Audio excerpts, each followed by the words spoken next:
Ou não foi ainda? Bom dia a todos. Meu nome é Rodrigo Anriot, eu sou radio-oncologista ou radioterapeuta, trabalho no Hospital Alemão Oswaldo Cruz e a gente está aqui no Espaço de Vida para falar um pouquinho mais sobre radioterapia. A gente está no Outubro Rosa, né, que sempre tem esse apelo de cada época do ano a gente focar, lembrar, né, da existência de algumas doenças que a gente precisa prestar atenção. E Outubro Rosa é o mês da prevenção do câncer de mama. Por quê? Câncer de mama, tirando os tumores de pele que são frequentes nos países tropicais, é a mais frequente doença que acomete as mulheres. Então é importante, é sério, e a gente precisa fazer uma conversa ampla sobre isto. Radioterapia é parte do tratamento do câncer de mama. A cirurgia, claro, a detecção precoce é sempre fundamental. Quanto mais precoce essa detecção, menor vai ser o impacto do tratamento na vida da pessoa. Então, tem muita gente que ainda fica com o conceito, puxa, quem procura acha.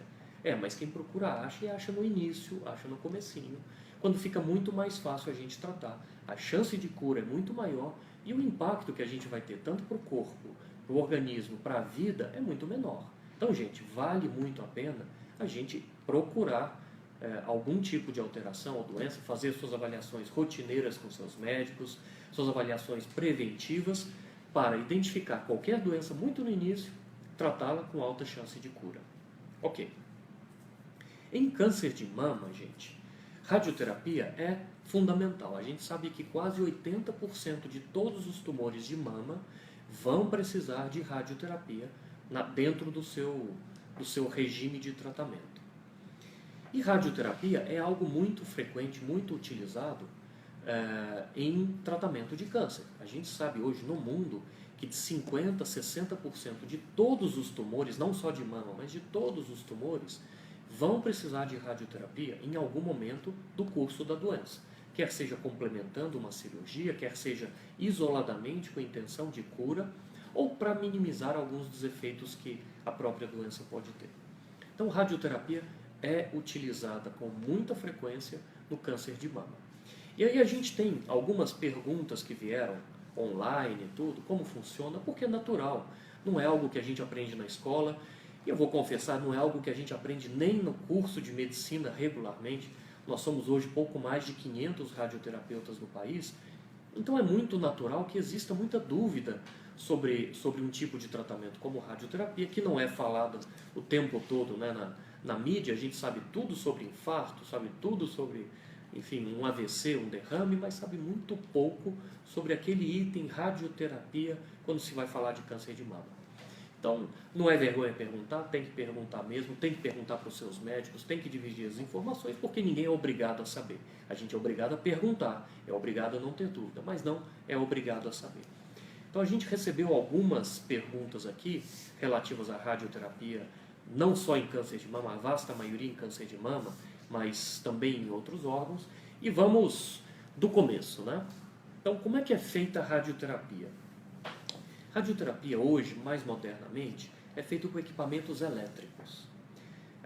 Existem ainda no Brasil aquelas famosas bombas de cobalto. A gente já teve há algumas décadas um acidente no interior do país com um equipamento que era de fonte de césio, um material radioativo que era usado para tratamento, né, radioterápico ou tratamento com irradiação, e que o equipamento foi violado, o material radioativo foi retirado, enfim, foi um desastre. Hoje em dia não tem mais material radioativo na vasta maioria dos equipamentos de rádio. Os equipamentos são todos elétricos. Então, quando a gente trata um campo de radioterapia, por exemplo, de mama, enquanto a máquina está ligada, ela está emitindo irradiação, como se fosse um raio-x que a gente faz, um raio-x de tórax ou uma mamografia, enfim. Desligou a máquina, não tem mais irradiação. Então a pessoa não fica irradiada, não fica radioativa, não fica brilhante, não vai transmitir para ninguém, nada. É como a luz. Desligou a luz, ninguém fica brilhando. Então a radioterapia é a mesma coisa. Você tratou aquela área, está lá dentro do equipamento, a máquina está ligada, ela está irradiando e está tratando uma área. Desligou a máquina, para tudo. Os tratamentos de radioterapia são ambulatoriais, ou seja, As pessoas vêm andando, ou vêm de carro, ou vêm de helicóptero, de bicicleta, vêm como quiserem, aguardam no departamento de radioterapia o horário que está determinado na máquina. Geralmente são 15 minutos a 20 minutos de tratamento na máquina, de porta a porta. Ou seja, entrou na máquina, começa a contar, tratou, saiu da máquina em torno de 10 a 15 minutos. Isso é a rotina. Às vezes a máquina atrasa porque a eletricidade oscila, porque choveu demais e caiu. Enfim, isso acontece porque a gente está no Brasil e em qualquer lugar do mundo isso está sujeito a acontecer. Existem alguns atrasos porque você está tratando com uma máquina. Mas normalmente seu horário é 10h45, você chega uns 15 a 20 minutinhos antes, no seu horário você entra, as pessoas te acompanham, você trata, você sai e vai trabalhar, vai fazer suas aplicações, vai buscar as crianças na escola, enfim, segue a vida. É um tratamento ambulatorial. É claro que tem algumas pessoas que estão numa situação de saúde um pouco mais delicada, às vezes estão internadas, às vezes precisam ir de ambulância. Essas pessoas entram, também geralmente com o seu horário marcado, elas entram, são tratadas e saem. Mas não que o tratamento em si vá converter uma pessoa que vem ambulatorial andando e vai sair de maca numa ambulância. Não é assim que acontece. Existem alguns efeitos colaterais? Claro que existem. Tudo na vida tem um preço. Alguns mais altos, outros mais baixos. Com o advento das tecnologias, isso é muito menor. Antigamente, para mama, por exemplo, a gente tinha o que as pessoas chamam de queimadura da pele. É uma inflamação, não é queimadura, não tem nada a ver com queimadura térmica. A gente sabe que queimou no fogão, no forno, na churrasqueira, existe um tipo de queimadura, de dano no tecido, que tem que ser cuidado de uma maneira. Existem os hospitais especializados em grandes queimados, por exemplo. Ok, você vai e queima no sol, é um outro tipo de origem. É queimadura por raio ultravioleta. A forma de queimar, de machucar o tecido, é outra. Então a gente também cuida de um jeito diferente. Existe a queimadura térmica pelo frio. Sim, também se queima a pele pelo frio. É uma outra forma de tratamento. Extravasamento de produtos químicos e radioterapia. De cada uma dessas maneiras de danificar a pele, existe um cuidado específico. Então, a gente não mistura esses tipos de dano. Se machucou a pele pela irradiação, o que acontece? A pele fica vermelhinha, geralmente, fica mais quente, né? Fica um calorzinho local e fica mais sensível. Não necessariamente dor. As pessoas podem olhar que a pele está vermelha e vão associar a dor de uma queimadura de sol, por exemplo. Não. Geralmente é um processo inflamatório que acontece na irradiação. Ela fica vermelhinha porque ela está inflamada. A dor ou desconforto de uma inflamação é diferente da dor ou desconforto de uma queimadura por sol ou no fogão, enfim. E também é conduzida de forma diferente. Então, os equipamentos de hoje já melhoraram muito. Eles já conseguem reduzir esse tipo de dano na pele, de tal forma que tem pessoas que terminam o tratamento, a pele está um pouquinho vermelhinha, não mudam a sua rotina, voltam com a gente depois do término do tratamento em um mês, a gente olha a pele e fala, bom, se eu não soubesse qual foi tratado, eu não saberia dizer que você foi tratado. Você já está liberada para sol, para mar, para piscina, para o que você quiser. E ponto. Claro, tem algumas situações, por exemplo, existem interações com alguns quimioterápicos. As pessoas que estão fazendo quimioterapia ou que fizeram quimioterapia e que estão fazendo radioterapia, pode haver uma interação. Normalmente a gente já conhece, todo mundo conhece a interação de limão com o sol, né? Vai fazer uma caipirinha na praia quando teve uma queimadura na pele. Puxa, mas o que aconteceu?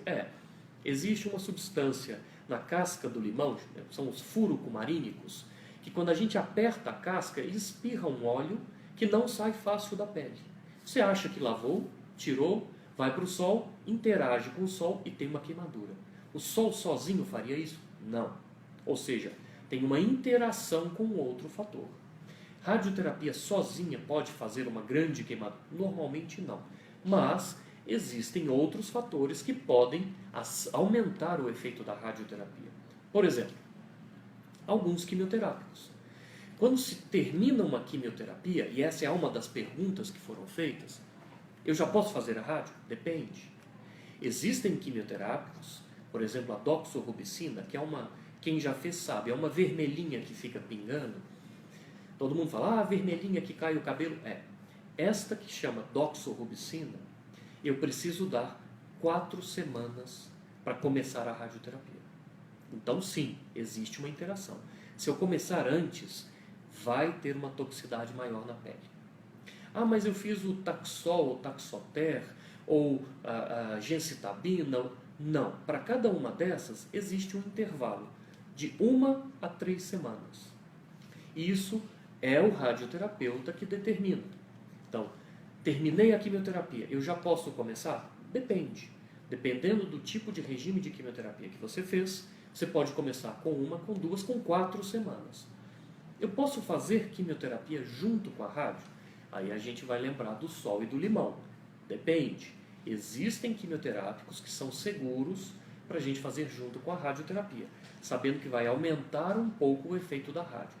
Existem quimioterápicos que eu não posso fazer junto com a radioterapia, sob pena de dar uma reação tão intensa que eu tenho que parar a radioterapia. Então, depende. É possível, com uma boa parte dos quimioterápicos, mas a gente precisa que o seu médico determine qual é o intervalo de segurança para começar a tratar. E o médico não morde, gente. Pode perguntar para eles. Faz a listinha lá das suas dúvidas e pergunte. Lembrando que a gente já falou, não tem que ter vergonha, tem que ter informação.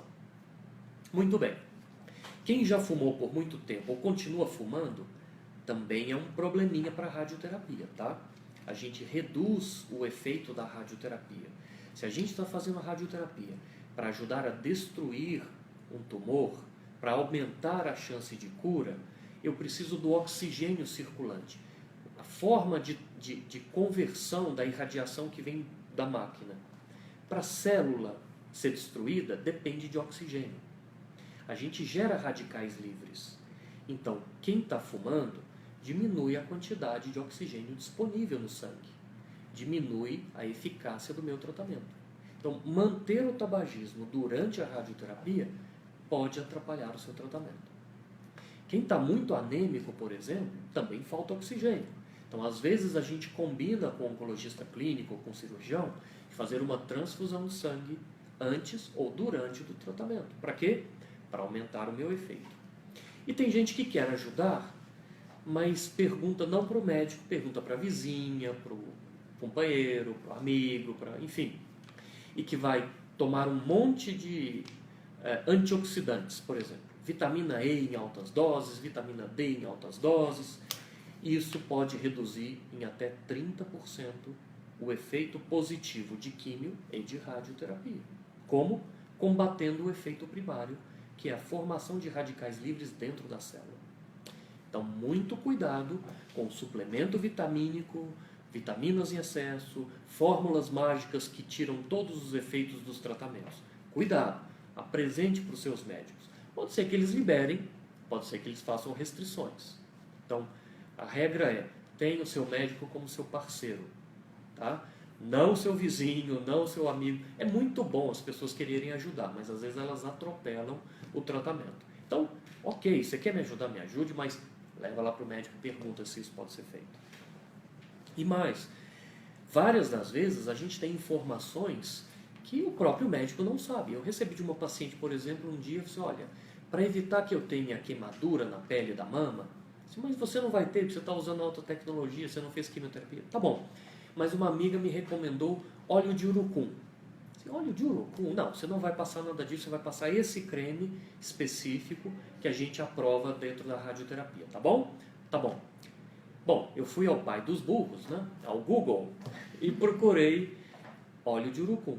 Descobri que existe uma empresa no Brasil, uma farmacêutica brasileira, feita por farmacêuticos, biomédicos e médicos da Universidade Federal de Viçosa, que testou o óleo de urucum e produziu um creme para queimaduras, não para rádio, mas para queimaduras à base de óleo de urucum. Está liberado pela Anvisa, inclusive, para ser comercializado. Já está comercializado. Então, esse tipo de informação é bom a gente dividir com o profissional. Não saia usando, mas divida. Isso é bom para a gente também correr atrás e procurar algumas informações novas. Essa parceria, essa troca de informações é que dá o melhor resultado possível para cada pessoa. Então, radioterapia queima a pele? Não necessariamente. Existem os vários fatores: tabagismo, o tipo de quimioterapia, quanto de sol que a pessoa já recebeu na vida sem proteção, sem protetor solar. Mas isso acontece? Acontece. A pele que é exposta ao sol, ela não fica protegida da radiação, tá? Ela fica vulnerável à irradiação. Ela já foi agredida pelo sol. Então, vem a radioterapia que inflama, agride mais um pouco.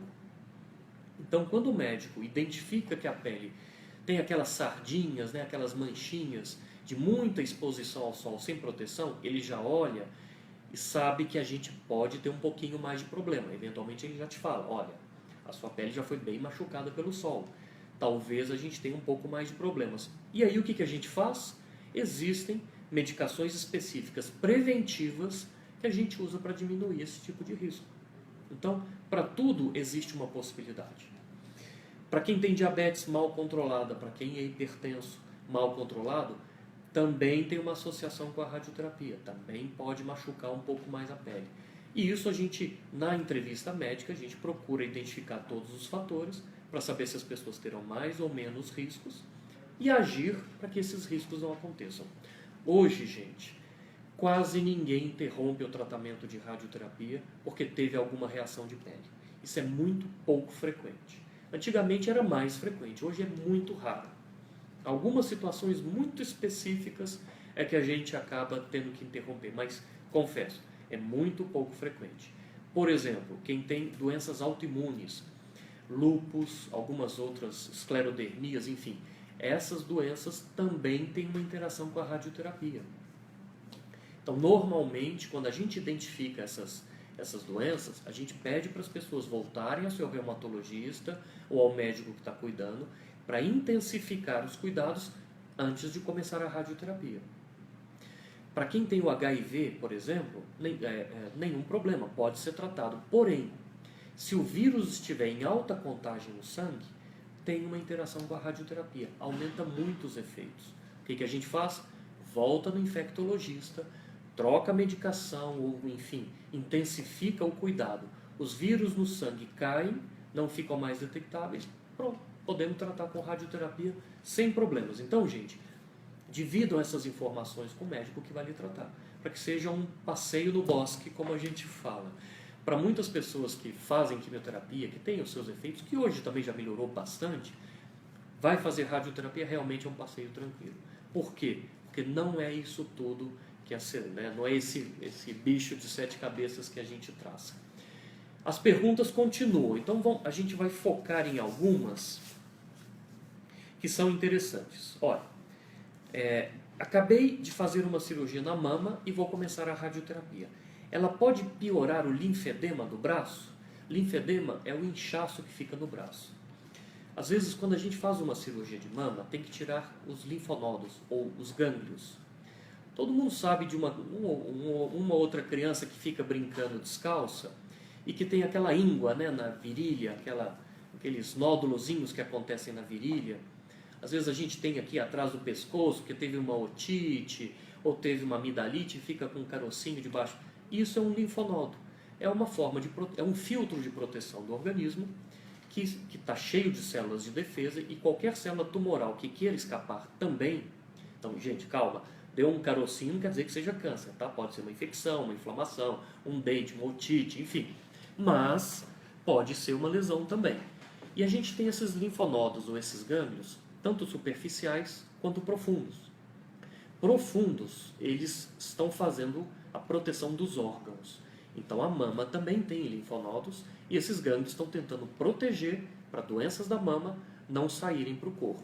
Se tiver uma mastite, que é uma infecção da mama, porque machucou, porque o bebê estava amamentando e mordeu, enfim, também pode dar gânglios. Ou a gente pode ter uma mama de uma mulher natural, que não está amamentando, que não teve nenhum machucado, nada, teve um gângliozinho na axila, procure o seu médico. Em todas essas situações de dúvida, procure um médico, isso é o mais seguro a se fazer. Mas vamos em frente. Então, esses gânglios são responsáveis pela filtragem de parte do sangue, para evitar que os tumores se disseminem. Em algumas cirurgias, não em todas, mas em algumas cirurgias de mama, o mastologista, o cirurgião, tem que retirar muitos desses linfonodos da axila. E aí dificulta um pouco a drenagem do sangue do braço. E ele pode inchar. É o que se chama linfedema. Então, radioterapia vai piorar o linfedema? Depende. Se o seu cirurgião fez uma cirurgia que tirou o que a gente chama de linfonodo sentinela, ele tira 1, 2 ou no máximo 3 linfonodos, você não vai ter, a sua esposa não vai ter um edema do braço, com ou sem radioterapia, tanto faz. Agora, o cirurgião precisou retirar 40, 50 linfonodos. Já existe um risco considerável de afetar a drenagem do braço. Vai fazer a radioterapia só da mama? Ok, não tem problema, não vai aumentar esse risco. Mas, se precisar tratar da mama e dos outros linfonodos que ficam próximos da fossa clavicular, da axila ou de um campinho que a gente chama de mamária interna, se o campo da rádio ficar muito grande, sim, a gente aumenta o risco de ter um edema de braço. Isso depende do tipo de cirurgia que foi feita e depende do tipo de radioterapia que vai ser feita. Converse isso com o radioterapeuta, que eu acho que vai ser interessante. Então a gente faz a radioterapia em setores, a radioterapia é direcionada. Teve uma lesão da mama, a gente vai tratar a mama. Vai afetar a unha do meu pé? Não. Vai afetar o meu cabelo? Também não. Fica um quadrado na mama da área que vai ser tratada. Mas você vai tratar toda a mama se a lesão era só aqui? Usualmente sim. Os protocolos padronizados, os standards, dizem que teve uma lesão num quadrante da mama, numa região da mama, eu preciso tratar com radioterapia toda a mama. Agora a gente já tem algumas opções de tratamento mais modernas, alguns equipamentos que já começaram a ser mais frequentes no país, em que a gente faz a irradiação parcial da mama. Você trata só aquela área onde tinha lesão. Então nós temos equipamentos que ficam nos centros cirúrgicos, que são os equipamentos de irradiação intraoperatória. O que é isso? O cirurgião vai operar, ele tira um segmento, tira a doença com uma margenzinha de segurança. O patologista está em sala dizendo, olha, aquele gangliozinho na axila não tem doença, a doença está localizada, está livre, tudo perfeito. Ok, o equipamento entra e trata com uma única aplicação aquele leito onde tinha lesão primária. E essa paciente está tratada. Ela não precisa fazer mais nada. Pode voltar para sua casa, volta em um mês para fazer o segmento, que é o início de segmento que é habitual. Isto é uma forma de irradiação parcial de mama. Todo mundo pode fazer isso? Não. Existem as indicações específicas, mas 20% de todas as mulheres com câncer de mama podem sim se submeter a esse tipo de tratamento, que é chamada irradiação parcial de mama, neste caso em dose única dentro do centro cirúrgico, ou seja, intraoperatória. Existe também a possibilidade da gente fazer uma irradiação parcial de mama, só aquela região, já com os equipamentos de radioterapia normais, clássicos. Não mais em 30 aplicações, mas em 16 aplicações, em que a gente trata só esta região, com o mesmo resultado. Também com indicações específicas. Ou aquelas situações em que a gente precisa irradiar toda a mama, tanto com 15 ou 16 frações, quanto com 30 frações. Hoje em dia os protocolos permitem que a gente faça com 15 ou 16 frações. Dias úteis, tá? A radioterapia só funciona em dias úteis. Eu queria trabalhar de segunda a segunda, mas o corpo não aguenta. Então a gente deixa o sábado e o domingo para descanso de todos, tanto das pessoas que estão tratando, quanto dos próprios profissionais. Então a radioterapia, gente, é sério, funciona de segunda a sexta-feira. Em emergências a gente abre sábado, domingo, não tem problema nenhum. Mas normalmente os tratamentos são feitos ambulatorialmente, 15 minutinhos, de segunda a sexta-feira. Ok. Hoje a gente já tem os protocolos de tratar em 16 dias de tratamento, ou seja, 3 semanas e 1 dia. Sempre que possível a gente tenta optar por esses esquemas. Quando não está dentro das indicações, a gente acaba estendendo 25 ou 30 dias úteis. Se eu trato Com a radioterapia intraoperatória, eu vou ter os mesmos efeitos de tratar com a radioterapia externa parcial ou com a radioterapia externa de toda a mama? Não, são efeitos diferentes. E se eu precisar incluir a irradiação da drenagem da fossa? Diferente. Da axila? Diferente. Então, existem efeitos diferentes. Mas vamos dar uma pincelada no que existe. Irradiação intraoperatória não vai acontecer praticamente nada.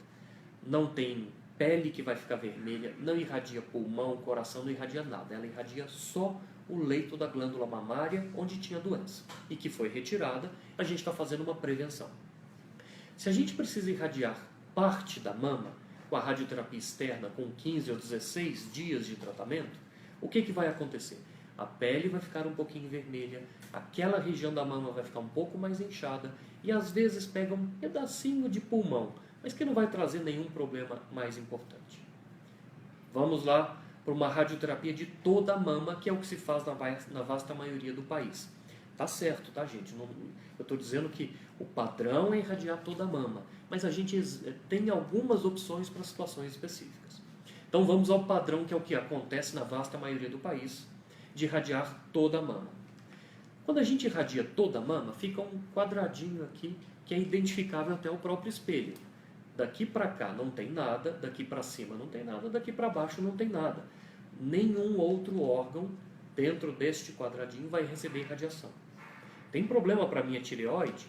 Não, a não ser que eu esteja dirigindo o tratamento para a sua tireoide. Vai cair o meu cabelo? Não, a não ser que você dirija o campo de radioterapia para o crânio. Aí sim o cabelo cai. Mas só vai cair o pelo onde? Às vezes algumas mulheres têm um pelo em volta do mamilo. Este pelo cai. Mas por quê? Ele está dentro do campo de radioterapia.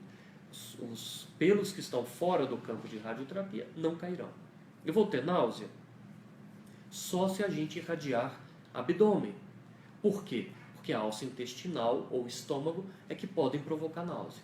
Irradiando mama, vou ter náusea? Não vai ter náusea. Por quê? Porque a gente não pega nenhuma área do trato gastrointestinal que pode produzir náusea. Vai afetar a minha imunidade? Essa é uma pergunta muito frequente. Não. Nosso sangue, a nossa imunidade, é produzida basicamente na bacia. São os ossos que produzem o sangue. As células brancas de defesa, as células vermelhas, hemoglobina, o sangue, tudo é produzido nos ossos. Basicamente nos ossos. Então, a bacia, né, o fêmur, o colo proximal, a parte mais distal do fêmur, né, fica próximo aqui da bacia, desculpe, a bacia produz 40% de todo o volume sanguíneo. Cada vértebra responde por 1 a 1,5% da produção. E é nisto que quase todo o sangue é produzido. O arco costal, a costela, produz quase nada. Uma parte do húmero, do braço, quase nada. Então, irradiar a mama, gente, não afeta a produção sanguínea. Se eu irradiar algum órgão da bacia, eu posso ter um impacto na produção sanguínea. Mas na mama, não. Ou seja, não cai a sua imunidade, não vai ficar anêmica, não precisa se afastar do contato social. Siga a sua vida o mais próximo do normal possível. No campo de radioterapia de mama clássico, um pouco do pulmão, que está logo abaixo da parede do tórax, vai ser irradiado. É muito? Não. Geralmente 5% de um pulmão. Mas e aí, eu vou perder a função desse pulmão? Provavelmente sim. E qual o impacto que isso vai ter para a minha vida? Normalmente nenhum. A gente pode viver sem um pulmão inteiro. Então viver com 100% de um pulmão e 95% de outro, nenhuma diferença. E o que a gente descobriu mais recentemente é que, para as pessoas que não fumam e que fazem atividade física, esses alvéolos, que são as estruturas que fazem a troca gasosa no pulmão, esses alvéolos vão se proliferando com o tempo. Então, é importante, depois de uma irradiação de mama, em que a gente pode perder 5% de um pulmão, não fumar e manter a sua atividade física regular. Isso é bom para tudo. Isto da mama direita. E na mama esquerda, não é a mesma coisa? Parecido. Na mama esquerda, a gente também perde 5% de um pulmão, mas o coração está mais próximo. Às vezes, o campo de radioterapia pode pegar um pouquinho do coração. Então, algumas drogas que são feitas na quimioterapia podem afetar o coração. Radioterapia da mama esquerda, dependendo do tipo de técnica que a gente usa, também pode afetar um pouquinho do coração. E aí os efeitos vão se somando, um pouquinho da químio, um pouquinho do tabagismo no passado, um pouquinho da rádio, um pouquinho da diabetes, um pouquinho do sedentarismo, da falta de exercício físico, a gente pode ter um problema. Então o que a gente recomenda é, sempre que tem um câncer de mama do lado esquerdo, que vai fazer a radioterapia tradicional do lado esquerdo, o radioterapeuta se preocupa um pouco mais em cuidar do coração. Mas as pessoas têm que fazer a parte delas. Os riscos para o coração não é que eu fiz radioterapia e o meu coração está prejudicado. Não é isso.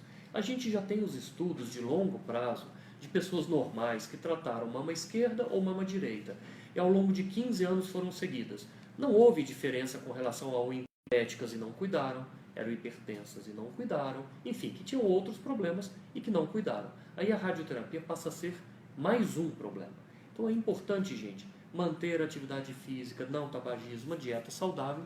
Isso é o que a mãe da gente sempre fala. Come direito, menino, vai fazer exercício, não fuma, que faz mal para a saúde. Se a gente seguisse o conselho das mães, faria muito bem para todos nós. Então os médicos estão pegando o conselho das próprias mães e adaptando de uma forma científica. Sim, é importante não ter tabagismo, manter atividade física. Ok. Durante o tratamento, basicamente o que vai acontecer é inflama a mama. A inflamação da mama, como todo mecanismo de reparo, o organismo vai precisar consertar. A radioterapia machuca os tecidos e o organismo conserta de um dia para o outro. E a gente vai lá e machuca e o organismo conserta e assim sucessivamente ao longo de todas as frações de radioterapia. Esse é o mecanismo que a radioterapia funciona. É uma das perguntas que vieram para a gente também. Como é que funciona a radioterapia? Eu vou tratar tudo, mas eu não vou destruir tudo? Não. Radioterapia machuca a célula. Para cada fração, para cada dia de tratamento, a gente machuca as células. Não é uma lesão que é letal, que vai destruir a célula com uma única fração. Isso, até existem técnicas de radioterapia super específicas, mas não é esse o mecanismo. A gente machuca as células, tanto as células boas, saudáveis, quanto talvez a existência de células tumorais. A gente não sabe, depois de uma cirurgia, por exemplo, de mama, se ainda tem células tumorais ou não. Mas a radioterapia vai acabar limpando, entre aspas, toda célula potencialmente cancerígena que esteja lá. É por isso que a radioterapia consegue funcionar. Então, ela machuca todas as células. Células saudáveis e células eventualmente tumorais, cancerígenas que estejam lá, que a gente não identificou. Só que célula normal, gente, se conserta. É por isso que a gente vive. A gente machuca o nosso organismo todo dia. Como? Uso abusivo de álcool, comendo de forma desnecessária gorduras saturadas, não tendo atividade física regular, com tabagismo, com os produtos químicos, poluição do ar, agrotóxico, enfim. A gente se machuca todo dia. Só que as células normais vão lá e consertam esse dano. E a célula tumoral? A célula tumoral não foi feita para consertar dano, ela foi feita para crescer e sair do controle. Então ela não tem todos os mecanismos de reparo. Então, aquele dano que eu dou para a célula normal e para uma célula tumoral todo dia, a célula normal vai lá e conserta. E célula tumoral? Não necessariamente. Às vezes fica uma cicatriz ou machucado que ela não conseguiu corrigir. E no outro dia, e no outro, e no outro. Quando chega no final do tratamento, as células normais estão lá, consertando, consertando, consertando. Chega no final do tratamento, o órgão continua vivo, funcionante. E o tumor ou células tumorais? Tem tantos danos que o tumor ou as células tumorais não conseguiu corrigir, que ele é inviável. Na hora que ele tenta se duplicar, ele não consegue e morre. É por isso que, tratando todo um órgão que tem células boas e células ruins, a gente só machuca as ruins no final das contas, só consegue destruir as células ruins. Só que o organismo paga um preço, né, gente? Se eu estou inflamando as células boas, se eu estou machucando as células boas, o organismo precisa de energia para consertar todo esse machucado que eu faço todo santo dia. Então, ele precisa de energia básica. Qual que é a energia básica? Glicose. Todas as células do corpo usam glicose para se reparar. Ah, eu li num livro que eu tenho que ficar sem glicose para não ter tumor. O diabético, se ele abusa na insulina e não come alguma coisa com açúcar, ele morre por baixa de glicose. É o que a gente chama de coma hipoglicêmico. A glicose vai tão baixa que o cérebro para de funcionar, o coração, os rins, o pulmão, e ele morre. Então, gente, não adianta, o organismo sabe que ele funciona à base de glicose. Então, se você não comer nada, ele vai tirar de órgãos essenciais, de órgãos não essenciais, como o músculo, por exemplo. Você não vai querer levantar da cama, mas ele vai continuar produzindo glicose. Vai começar a queimar sua gordurinha e o seu músculo e vai produzir glicose. Então não é parando de comer glicose radicalmente que você vai ajudar a combater seu tumor. O que a gente precisa fazer? Comer de forma adequada. Por isso os serviços de radioterapia e de oncologia têm nutricionistas que te orientam como é a forma correta de se alimentar. Não é infrequente as pessoas chegarem para a radioterapia, estão tratando, na metade do tratamento falam assim, olha, radioterapia está acabando comigo. Eu não estou conseguindo levantar, eu estou mole, estou frouxa, estou sem energia, eu quero ficar só deitada. O que você está comendo? Nada, alface, e só para não ter produção de glicose e ajudar a combater o câncer. Você não está nos ajudando. Vamos fazer uma dieta mais equilibrada, mais balanceada, que você vai ver como é que vai dar uma melhorada. Aí, dia seguinte está ótimo. Claro que a gente não vai abusar. Não vai sair comendo tudo de doce, tudo que existe. Mas as pessoas que tratam com radioterapia notam isso. Falam assim, gente, eu nunca fui de comer doce. Estou numa vontade de comer doce. Por quê?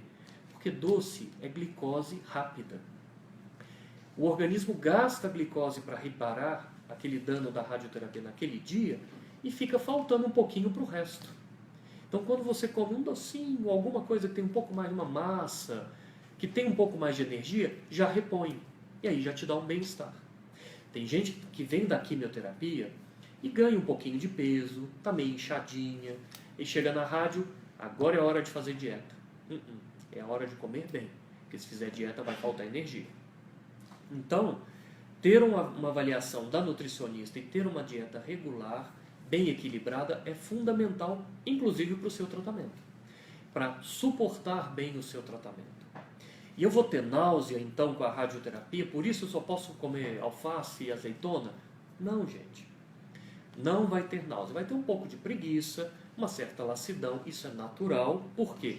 Porque você está gastando energia e não está repondo de forma adequada. Eu tenho que parar de fazer atividade física? De jeito nenhum. Tente manter a sua atividade física, mas dentro da sua tolerância. Eu corria 45 minutos, agora eu só consigo correr 15. Ok, então corra os seus 15 minutos, mas reponha a sua alimentação. Não pare de fazer atividade física. O momento da radioterapia não é o momento para ficar dentro de uma caverna. Pelo contrário, é o momento para se preparar para voltar às suas atividades normais. Dentro de um tratamento de mama, primeiro é cirurgia, depois vem radioterapia, depois acabou. Ou cirurgia, quimioterapia e depois vem a radioterapia. Ou seja, a radioterapia é o último passo dentro do seu tratamento. Então, prepare-se para ter a sua vida de volta na sua mão. Você passa tanto tempo frequentando o médico toda semana que parece que a gente é que comanda a vida das pessoas. Quando a gente dá alta da radioterapia, as pessoas falam assim, só vou te ver em um mês, não tem um examezinho, não tem uma coisa, você não quer me ver? Não, gente. Isto é uma preparação para você ter a sua vida de volta nas suas mãos. O médico não quer ter a sua vida nas nossas mãos. A gente está te preparando para voltar à sua vida. Então, o momento da radioterapia é um momento mais leve, é um momento em que a gente consegue lidar muito bem com o tratamento, claro, desde que tenha um suporte adequado da nutrição, da orientação que você teve com o seu próprio médico e não das vizinhas, das amigas, né, dos parceiros. São importantes, mas com essas informações validadas pelo seu médico. E a gente te prepara para terminar a radioterapia, resgatar de novo a sua vida. Tem uma pergunta ao vivo aqui, que a minha mãe está tratando de uma recidiva. O que é uma recidiva? É quando a gente tratou com uma intenção de cura e a doença voltou. Então isso é uma recidiva. Após 10 anos sem tratamento, dessa segunda vez, o câncer se espalhou para o pulmão, que tem uns pontinhos. O oncologista está querendo que ela faça algumas sessões de rádio. Pode causar algum problema no pulmão? A Laura que perguntou.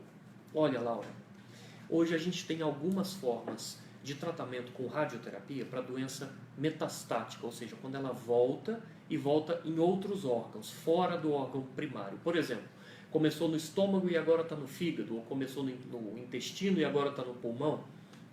Hoje a gente tem algumas ferramentas, Laura, que são fantásticas. Existe um tipo de técnica chamado radiocirurgia, que era muito usado para quando tinha lesões no crânio, né? Metástases no crânio, no cérebro, em que não dava para operar. E agora, como é que a gente faz? Antes tinha que irradiar todo o cérebro. E a gente já tem há alguns anos, alguns bons anos, uma técnica que chama radiocirurgia. Não tem nada de cirurgia, tá? Só o nome. Só para a gente competir com o cirurgião, a gente colocou o nome de radiocirurgia. Mas não tem nada de cirurgia, não tem corte, não tem agulha, não tem nada. É uma forma da gente tratar com radiocirurgia, com radioterapia, em muito alta dose, em uma ou poucas frações, 1, 3 ou 5 frações, que você consegue destruir a lesão no meio do cérebro sem afetar o cérebro. Isso foi tão efetivo e é tão difundido no mundo inteiro que as pessoas disseram, tá bom, o cérebro é fácil de tratar. Por quê? Porque ele não move, não tem gás, não enche, não é como a bexiga que esvazia, enche, nada. O cérebro está paradinho, quietinho, eu fixo o crânio, eu consigo ter alta precisão como um raio dirigido por GPS, né? Que é a radiocirurgia. Será que eu não posso fazer isto em outros órgãos? E aí a tecnologia agora nos permite fazer isto. Aí nós recebemos o nome de radiocirurgia extracrânio, ou seja, radiocirurgia era típica para crânio. Agora não. Agora nós já temos ferramentas para fazer isso fora do crânio, especificamente para pulmão.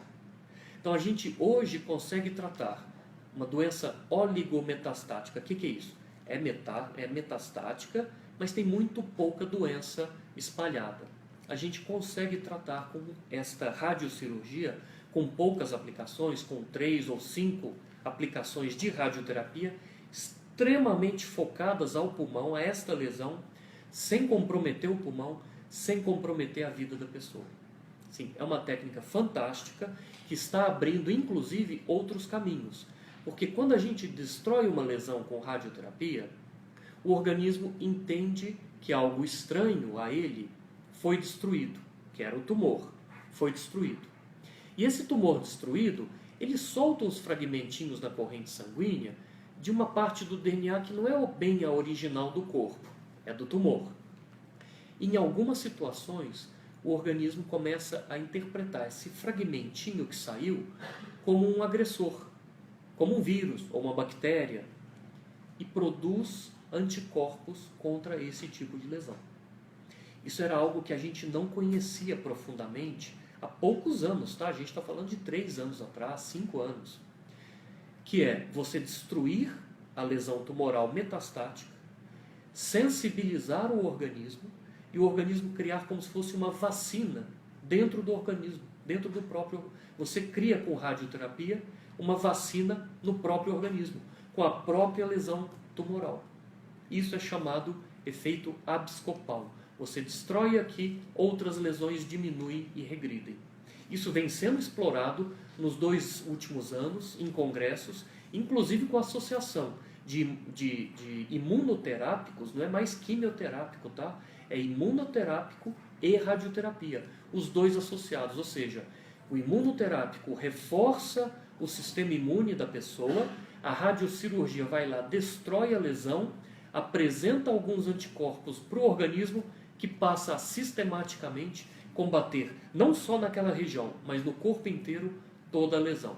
Então sim, Laura, é uma técnica nova, felizmente vem sendo mais disponível em vários setores de radioterapia do país inteiro, é chamada radioterapia extracrânio, né, estereotática fracionada extracrânio, ou, como para os íntimos, né, radiocirurgia fora do crânio, a extracrânio. Ela pode e deveria ser usado sim. Então, a tecnologia vem aí para ajudar. A gente realmente tem se associado tanto da imagem, que vem detectando precocemente as lesões. Os quimioterápicos hoje já são super modernos. A gente fala, nossa, eu vou fazer quimioterapia, vai cair cabelo? Não necessariamente, tem quimioterápico que é comprimido, você leva para casa, toma em casa, vem fazer a radioterapia tomando os comprimidos. Tem pessoas que vêm dirigindo, vasta maioria delas vem dirigindo. Outras querem fazer charminho e vêm com acompanhante, não gostam de ficar sem conversar, então... Mas normalmente a radioterapia é ambulatorial, os efeitos são gerenciáveis e, claro, você está tratando o intestino, vai dar náusea, vai dar diarreia. Mas também existem as medicações para a gente tentar minimizar isso. Você está tratando o cérebro, vai ficar com sonolência, e a gente não recomendaria, como um remédio que dá sonolência, por exemplo, está lá escrito na bula, não opere máquinas que possam trazer risco a outras pessoas ou faça alguma coisa que seja de risco enquanto você tiver esse medicamento que pode dar sono. Se você está fazendo a radioterapia no cérebro, pode dar sono. Você não vai dirigir numa rodovia depois de ter feito a radioterapia, cair no sono e bater o carro. Então, existem algumas recomendações específicas para cada região do corpo que a gente está tratando. Não só para cada região, mas com o tipo de tecnologia que a gente usa. Você pode usar uma radioterapia tradicional, que trata um volume um pouco maior, ou pode tratar como essa técnica que a gente falou, com radiocirurgia, que basicamente só destrói a lesão. A pessoa entra no seu consultório para receber a indicação dizendo, olha, eu tenho uma lesãozinha, mas eu não sinto nada. Eu não queria fazer um tratamento que não sinto nada e vou sentir alguma coisa pelo tratamento. Ok, você não sente nada agora. Se não fizer alguma coisa, você pode sentir no futuro. E pode sentir muito. Então tá bom, mas vamos tentar entrar num acordo. Não sente nada, eu vou usar uma técnica ou tecnologia que é minimamente invasiva, que você vai continuar sem sentir nada ou vai sentir pouco. Eu vou te dar alta, vai estar sem essa lesão e vai continuar sem sentir nada. Vamos combinar? Vamos. Isso é possível de fazer hoje em dia com a tecnologia. Deixa eu ver se tem alguma coisa que a gente perguntou, algumas das perguntas que a gente não respondeu. Uma delas é, faz um ano que eu fiz radioterapia na cabeça e o meu cabelo não cresce. Ele volta a crescer? Depende. Todos nós, como você pode ver, tem um código genético dizendo se a gente vai ter muito, mais ou menos ou pouco cabelo. Se o seu código genético já dizia que você não teria muito cabelo, fez radioterapia no crânio, sim, cai o cabelo, e os dois fatores estão juntos, é pouco provável que você consiga recuperar. Se você era dono de uma vasta cabeleira e fez radioterapia, sim, a gente espera que entre 2 e 4 meses vá recuperando os cabelos que você tinha naturalmente. Depois de quanto tempo da radioterapia eu posso... Isso é uma mulher, a Luciana, de Ourinhos. Depois de quanto tempo da radioterapia eu posso fazer a reconstrução mamária? Ou seja, algumas mulheres precisam retirar toda a mama. E nem sempre dá para fazer aquela reconstrução. Quer dizer, tira, ela fica achatada, né? Fica a parede torácica achatada. Não, mas eu quero reconstruir com prótese, com silicone, com músculo. Mas eu tenho que fazer radioterapia depois da cirurgia. Então a sequência é, faz a cirurgia. Algumas pessoas já reconstroem logo na cirurgia.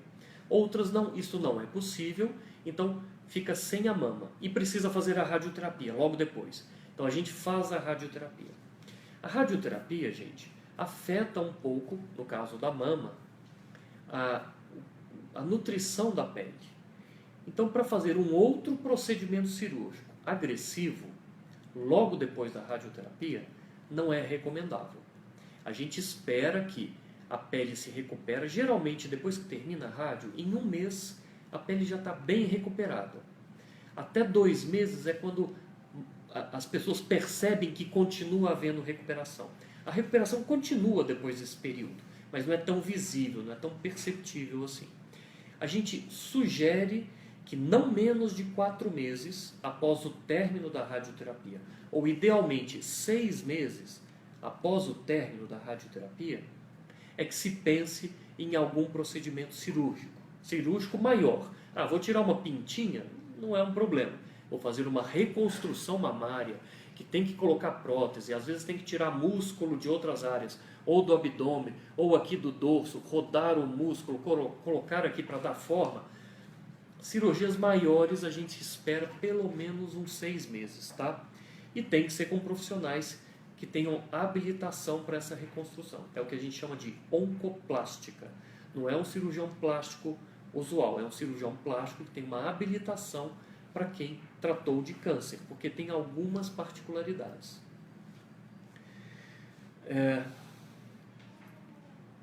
Deixa eu ver o que mais. A radioterapia pode ser administrada junto a outros tratamentos? A gente já comentou que sim, mas depende. Existem tratamentos que podem ser feitos com segurança, outros com um pouco de intervalo e outros que não devem ser feitos com um certo espaço de tempo. E um outro problema que é recente é assim, a gente tem muitas drogas novas em oncologia. Tão novas e tão fantásticas que a gente não sabe quais são os efeitos junto com a radioterapia. Algumas a gente acaba descobrindo da pior forma possível. Então, sempre que a gente tem uma droga que é muito nova junto com a radioterapia, a primeira coisa é, há a real necessidade de manter os dois juntos? Sim. Procuramos sempre na literatura para saber se há algum relato de toxicidade possível ou conhecida dessas duas drogas. Se não houver um relato, a gente vai pela omissão da informação, mas nunca ficamos em paz. O ideal sempre que a gente tem uma droga muito nova, que seja suspensa a droga, a gente faz a radioterapia, depois retome essa droga. Se for indispensável e não houver nada na literatura, ok, a gente assume o risco das duas em conjunto. Mas essas novas drogas às vezes dão uma surpresa. Eu tive uma pessoa que estava tratando com uma droga super nova, não havia, inclusive na bula da medicação, qualquer interação com a rádio. A gente fez uma consulta formal ao laboratório. Na primeira consulta, o laboratório disse que não havia problema. Eu marquei o tratamento, uma semana depois me ligam do laboratório. Olha, houve um relato com 4 pessoas com uma interação grave. Suspendemos a droga, fizemos a radioterapia, foi tudo certo, depois retomamos e reportamos isso na literatura, para todas as pessoas saberem que, olha gente, há uma nova informação sobre essa droga. Então, drogas muito novas, às vezes a gente fica com um pouquinho de temor de usar em associação. As drogas antigas são super conhecidas, a gente brinca que são mais antigas do que andar para frente, né? A gente já sabe tudo que pode acontecer com elas, os efeitos colaterais possíveis, esperados e comuns já são ditos para a pessoa. Aí a pessoa lê aquela bula de 1,5 metro de comprimento, mas eu vi aqui no pé da página que pode me dar coceira na orelha. Tá bom, a bula é obrigatório dizer tudo que pode acontecer, mas a bula diz o quê? Que é frequente, pouco frequente, incomum e raro. A gente normalmente diz o que é frequente ou pouco frequente. Raro, se a gente for falar tudo o que acontece de doença, de efeito raro, a gente não toma nem a água da Sabesp. Então não é bem assim. A gente vai pelo que é normal, usual. Quer nos ajudar? Pode ler a bula, não tem problema nenhum. Mas entenda que a gente vai dizer o que é o comum. Mas vocês precisam se vigiar também. Se olha, eu estou tendo um efeito que está na bula que não é comum, reporte ao seu médico. Aí ele vai dizer, é seguro manter ou a gente vai suspender essa medicação. Essa parceria, gente, sempre a parceria de quem está tratando com o médico. Eu vou começar a radioterapia na mama esquerda e na região da clavícula. Isso pode afetar algum outro órgão? Então, da mama esquerda, a gente já falou. Tem o coração que está ali embaixo, às vezes pode afetar. Da clavícula, não é a clavícula ao osso, é essa regiãozinha de drenagem. O esôfago, ele passa na parte média aqui do pescoço, caprichosamente, especialmente para a Ana, na região da fossa clavicular, como a gente chama, tem uns gangliozinhos que a gente precisa tratar às vezes, que é a saboneteira, né? Só que o esôfago aqui ele se desvia discretamente para a esquerda. Então, para quem vai tratar a fossa clavicular do lado esquerdo, às vezes vai dar um desconforto para engolir, por conta dessa proximidade. Quem trata do lado direito, não. Então, existem essas curiosidades anatômicas para cada um e que pode modificar um pouquinho dos sintomas. Mas, normalmente, isso não é nem tão frequente, nem tão intenso que interrompa o seu tratamento. Apenas, já fique com isso marcado aqui. Se vai começar do lado esquerdo e a fossa clavicular do lado esquerdo, pode ser que o esôfago incomode um pouquinho. Então, o que nós vamos fazer? Não vamos ter alimentos quentes, duros, ácidos, que possam te machucar, mastigar bem os alimentos antes de deglutir, deglutir em pequenas quantidades. Se for possível, fracionar um pouco mais a sua alimentação a cada 3 ou 4 horas, comer um pouquinho, que isso não vai te trazer problema. Começou a dar um desconforto, o seu médico já vai te dar as medicações analgésicas próprias, enfim, não é nada de super sofisticado, tá? Porque às vezes a gente está sentado na recepção da radioterapia, você trata a mama? Trato. Olha, e você trata a fossa? Trato também. Mas eu estou com muita dor para engolir, meu médico não me deu nada. Aí eu não. Aí já começa, o que esse médico fez? Não, mas eu trato do lado direito, o lado esquerdo é diferente. Então, cuidado também na recepção. Essa troca de informações da recepção, às vezes, é um pouquinho dramática. Nossa, mas você está usando tal medicação e eu não estou? Por que eu estou? Porque os casos são diferentes, gente. Para cada pessoa, existe um tratamento, uma aplicação, medicações que são apropriadas. A gente está falando no geral, né? A gente já falou sobre uma pessoa, Tereza de Salvador, falou que está próxima de começar a radioterapia na mama esquerda e quer saber se tem e quais as restrições, alimentação, trabalho e exercícios físicos. A gente já comentou sobre isso. Mas a Tereza, desculpe, mora em Salvador. Salvador no verão não é brincadeira, né? E tem interação da área que está inflamada da mama com o sol? Tem sim, gente. A área já está inflamada. Se está tratando só a mama, normalmente as pessoas não expõem a mama no seu dia de trabalho. Se estiver tratando a fossa clavicular, às vezes fica um pouco exposto. Então, se você usa um decotezinho discreto, mas que possa deixar a fossa clavicular exposta e vai sair ao sol para trabalhar, pode ser que a gente tenha um probleminha com a pele. E se for só a mama? Normalmente não. E eu preciso usar o bloqueador solar dentro do meu escritório para trabalhar, ou dentro da minha sala? Não.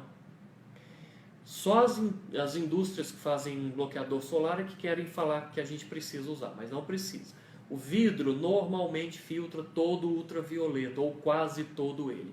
Então, está tudo fechado por vidro, nenhum problema. Ninguém fica bronzeado no escritório, gente. É só olhar os paulistas aqui. Ninguém fica bronzeado no escritório, tá? Tem que ter luz solar ambiente, tem que sair tomar um solzinho.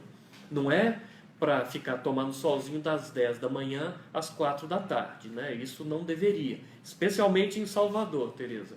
Mas, se isso vai acontecer, final de semana existe, você tem ou filhos, ou amigos, ou companheiro, marido, enfim, quer ter uma vida social. A radioterapia te permite isto. O que a gente sugere é, não tenha exposição solar direta nos períodos de alta incidência solar. Tem alguns programas para celular que a gente baixa hoje que te dizem no horário que você está e no local onde você está, qual é a incidência medida de raio ultravioleta ao ar livre. É crítico. Realmente, pela ruptura da camada atmosférica de ozônio, de proteção, a gente vem batendo consistentemente os índices máximos de exposição ultravioleta nas regiões tropicais. Não só no verão, que era no passado. Agora até no inverno, em alguns dias, isso bate o limite máximo. Então, eu recomendaria que vai se expor à luz solar, eu vou visitar um cliente, eu vou andar, eu trabalho na rua, enfim. Se for possível, passe um bloqueador solar, um fator 50 ou mais. na área que está sujeita à exposição solar. Reforce de tempos em tempos. Entretanto, a gente já tem, a tecnologia está aí para facilitar a vida, não só do filtro solar, mas também para as camisas, enfim, as camisas que têm tecidos, são protetores UV. Eles são protetores UV fator 50. Protegem mesmo, tá? O protetor solar é assim, você passa agora, tá andando, tá suando, tá com atrito da blusa, ele vai perdendo eficiência. Por isso que a gente precisa reaplicar. A camisa não. Você colocou uma camisa que tem a proteção solar fator 50, ela é 50 do primeiro ao último raio de sol. Está te protegendo independente de como você esteja. Mas eu estou em Salvador, Rodrigo, como é que eu faço isso? Existem as tecnologias hoje das camisetas, camisetas que são dry fit. Elas são permeáveis ao suor. Os corredores, os esportistas regulares já sabem onde encontrar. Eles têm um tecido muito fino, aqueles tecidos light, enfim, eles são muito fininhos, permeáveis ao suor, confortáveis e bloqueiam o sol. Então, se você precisa trabalhar ao ar livre, coloca uma camiseta gola normal, pode ser de algodão, pode ser um dry fit, com proteção UV, vai trabalhar o dia inteiro. Existem até as camisetas que têm íons de prata. Você não tem cheirinho, ela não vai ficar com... Usa um dia e fala, nossa, lixo. Não, elas te protegem do sol, são confortáveis. E olha que eu testo isso, eu já fui para o deserto do Jalapão com uma camiseta dessas para testar e usei o dia inteiro a 42 graus e ela protegia e era confortável. Então sim, gente, a gente tem tecnologia disponível, vamos atrás disso.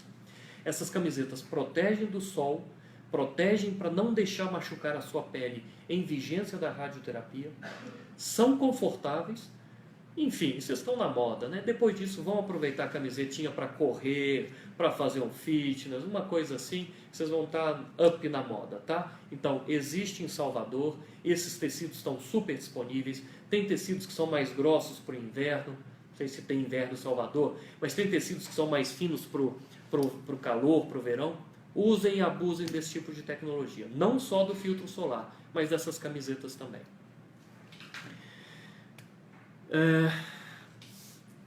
Quanto tempo dura uma sessão de rádio? A gente já falou, em torno de 15 minutinhos, e a vida segue. E toda vez que você tiver algum outro problema, gente, durante a radioterapia, fale com o seu médico, com a enfermagem que está no setor de radioterapia, ou com qualquer outro profissional dentro do serviço de radioterapia que está lá para te ajudar. A informação na internet pode ser importante, ela pode te ajudar, mas depende da fonte. A gente fez uma pesquisa recente, no ano passado, que nos Estados Unidos, na internet, nos sites de informação médica, que eram ditos como confiáveis, só 12% traziam informações minimamente confiáveis. Então, existem algumas instituições, como Espaço de Vida, que trazem informações de qualidade, médicas, embasadas para vocês. Existem outras fontes de informação para dar suporte para vocês, tanto no exterior quanto no Brasil. Sim, a gente já tem essas informações para te ajudar nesse tipo de questão. Mas sempre que possível, pergunte ao médico.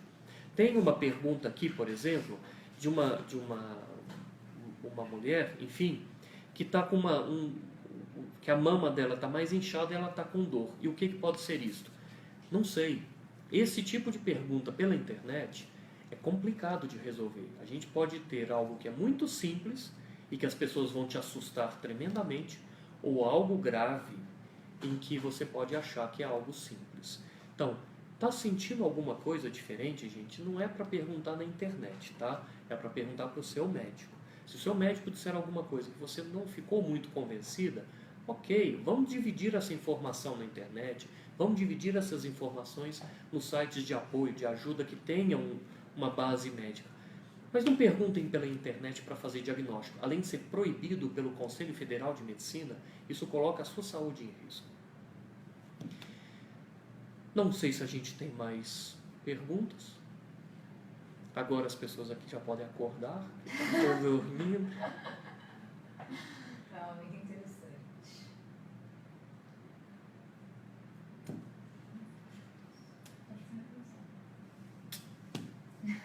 Obrigada, viu, doutor Rodrigo, por estar aqui com a gente. Tiveram comentários aí que as explicações foram muito boas, várias curtidas, e vai ficar aí nas redes sociais para esclarecer a dúvida de muitas pessoas. A gente agradece sempre a parceria.